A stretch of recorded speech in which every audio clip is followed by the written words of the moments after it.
ஹார்ட்டில் பிரச்சனை இருக்கக்கூடியவங்க, பக்கவாதம் பிரச்சனை இருக்கக்கூடியவங்க, கண் பார்வையில் பிரச்சனை இருக்கக்கூடியவங்க, பிபிக்கு மாத்திரை சாப்பிடக்கூடியவங்க, கெட்ட கொலஸ்ட்ராலுக்கு மாத்திரை சாப்பிடக்கூடியவங்க, ஃபேட்டி லிவருக்கு மாத்திரை சாப்பிடக்கூடியவங்க, தைராய்டுக்கு மாத்திரை சாப்பிடக்கூடியவங்க, கிட்னி பிரச்சனைக்கு மாத்திரை சாப்பிடக்கூடியவங்க, காலில் ஆறாத புண் இருக்கக்கூடியவங்க, நீங்கள் இன்னையிலிருந்து கண்டிப்பாக நீங்கள் சாப்பிடக்கூடிய மாத்திரைக்கு கூட இந்த காய்கறியும் கண்டிப்பாக நீங்கள் சமையலில் சேர்க்கணும்.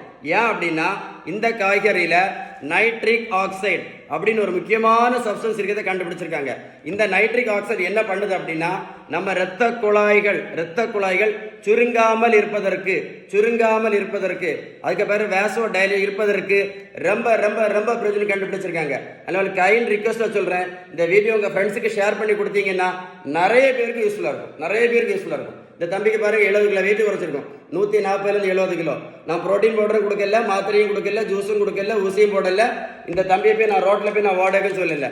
நான் கொடுத்தது எல்லாமே பேலன்ஸ்டு டயட் மட்டும்தான். நான் சொன்ன இன்ஃபர்மேஷன் உங்களுக்கு யூஸ்ஃபுல்லாக இருந்தால் கண்டிப்பாக கமெண்ட்ஸில் எஸ்ன்னு டைப் பண்ணுங்க.